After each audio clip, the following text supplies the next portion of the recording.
Hallo, hier ist Juliane von Amazona und wir checken heute nun mal den neuen Moog Messenger aus. Wir sind hier auf der Super Booth in Berlin und mal schauen, was der alles kann.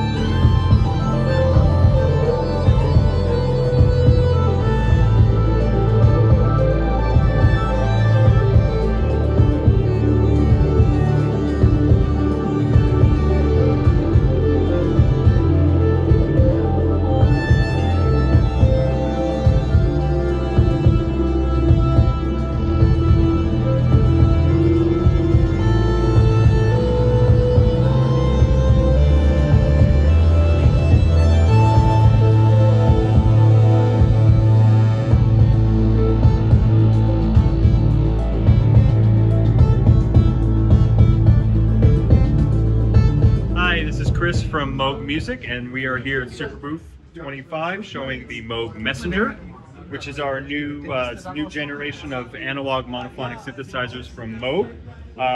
We wanted to take the sonic legacy of Moog and put it in a more approachable synthesizer, something that's in a form factor that's ready for touring and gigging, but also something that's still a pro level machine with full-size keys, 32 full-size keys, and all of that. And it has a lot of the sonic signature of Moog, but also with a few extra new twists that we've developed. One of those is we have two oscillators, but both of them have wave folding. They have the classic wave shapes, but also wave folding that we initially developed for the Moog Labyrinth, which came out last year. And we put those wave folders on both oscillators. And the oscillators can also do a lot of other things. They can sync. We have FM, linear through zero FM on the oscillators. So you can get a lot of interesting tonality that you wouldn't normally get from a Moog instrument. Those oscillators also come together with a sub-oscillator. And the sub-oscillator is always an octave below oscillator 1. And that has a wave shaping on it as well. Typically sub-oscillators are only square waves. But here this square wave turns into a pulse, and we also can go down to a triangle on the sub oscillator, which gives you a lot of like focused low end energy, which is really, really unique. We also have the Moog transistor ladder filter, our famous filter dating back to 1964. We took the transistor ladder and took some of the outputs and mixed them in some new ways. So you get the classic Moog transistor ladder filter, but also we have some additional filter modes that are not commonly found on our instruments. A 2-pole low-pass filter, a band-pass filter, and a high-pass filter. Of course, if you're on the 4-pole low-pass filter, which is a traditional Moog filter type, when you increase the resonance, the low end always gets cut out. But we have the res bass switch to remix the low end back in, so you can play with really, really aggressive resonance settings while keeping the low end intact, which is a very unique feature on Messenger. Other than that, we have two envelopes, ADSR with looping and velocity responsiveness. We have two LFOs. One of them is tied to the mod wheel and can go to a handful of different destinations. And the other one is up here with a little more flexible, selectable wave shapes, can be routed to additional destinations.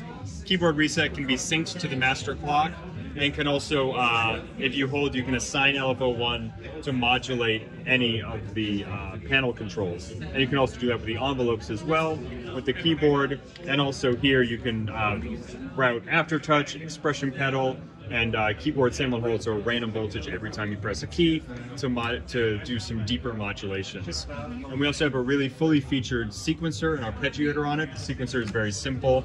I can just hit record, plug in a couple notes, and then play it back, and it's going to loop that sequence. You can also, however, dive in and expand the sequence to 64 steps, and you can also program things like note probability on the sequencer. So you can have notes randomly change their note value, and you can define a pool of notes that those random changes pull from.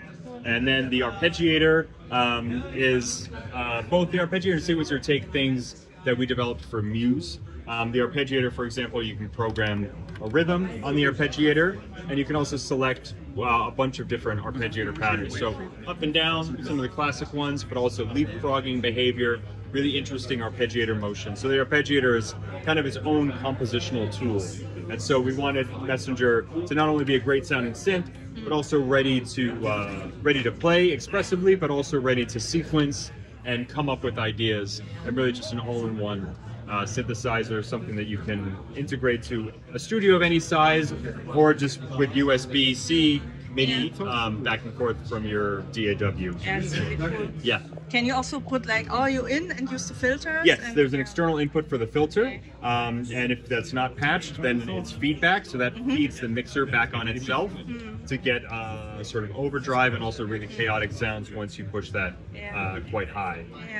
And we also have oscillator 2 FMing the filter for some more timbral, textural possibilities. I think also the resonance feature is really cool, like that you can keep the bass low. Yeah, it's something that, we've been really excited about because, like I mentioned, you can have really, really aggressive resonance settings, but keep the low end. It's a really new tonality for the ladder filter, and really exciting. And for us, it's been really exciting for us to play with and hear, and we're excited to hear what people do with it. Special, Yeah. Okay, great.